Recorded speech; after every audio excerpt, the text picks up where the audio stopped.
بتائیں گے آپ کو غیر حتمی اور غیر سرکاری نتائج۔ سندھ کے 16 اضلاع میں بلدیاتی انتخابات کا پہلا غیر سرکاری غیر حتمی نتیجہ سامنے آ گیا ہے۔ یہ نتیجہ کراچی کے ضلع شرقی کے چنیسر ٹاؤن کی UC 8 کا ہے، جہاں چیئرمین کے لیے پاکستان پیپلز پارٹی کے اورنگزیب 25 ووٹس لے کر آگے ہیں، جبکہ جماعت اسلامی کے طارق جمیل 14 ووٹوں کے ساتھ دوسرے نمبر پر ہیں۔ سندھ کے 16 اضلاع میں بلدیاتی انتخابات کا پہلا غیر سرکاری غیر حتمی نتیجہ سامنے آ گیا ہے۔ یہ نتیجہ کراچی کے ضلع شرقی کے چنیسر ٹاؤن کی UC 8 کا ہے، جہاں چیئرمین کے لیے پیپلز پارٹی کے اورنگزیب تاج 25 ووٹ لے کر آگے ہیں، جبکہ جماعت اسلامی کے طارق جمیل 14 ووٹوں کے ساتھ دوسرے نمبر پر ہیں۔ اگر یہاں پر ہم ووٹوں کی تعداد دیکھیں تو 25 ووٹ پڑے اورنگزیب تاج کو، جو کہ پیپلز پارٹی کے امیدوار ہیں، جبکہ دوسری جانب جماعت اسلامی کے جو امیدوار ہیں طارق جمیل، انہوں نے 14 ووٹ حاصل کیے ہیں اور وہ دوسرے نمبر پر موجود ہیں۔ یہ پہلا بلدیاتی انتخابات کا غیر حتمی غیر سرکاری نتیجہ جو کہ کراچی کے ضلع شرقی چنیسر ٹاؤن کی UC 8 کا ہے، جہاں چیئرمین کے لیے پیپلز پارٹی کے اورنگزیب تاج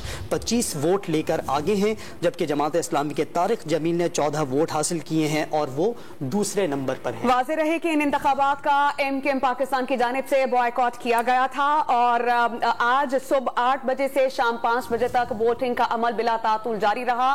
5 بجے کے بعد جو سیل کیے گئے تھے ڈبے، ان کو کھول کر ووٹوں کی گنتی کی گئی اور الیکشن کمیشن آف پاکستان کی جانب سے جو ہدایات جاری کی گئی تھی اس کے مطابق ہی 6 بجے ریزلٹس اناؤنس کرنا تھے۔ سندھ کے 16 اضلاع میں بلدیاتی انتخابات کا پہلا غیر سرکاری غیر حتمی نتیجہ سامنے آیا۔ ضلع شرقی کے چنیسر ٹاؤن کی UC 8 سے چیئرمین پاکستان پیپلز پارٹی کے اورنگزیب تاج ایک اور غیر حتمی غیر سرکاری نتیجہ ماڈل کالونی UC 6 کا ہے، جہاں جماعت اسلامی کو امیدوار 62 ووٹوں کے ساتھ آگے، جبکہ PTI کو امیدوار 31 ووٹوں کے ساتھ دوسرے نمبر پر ہے۔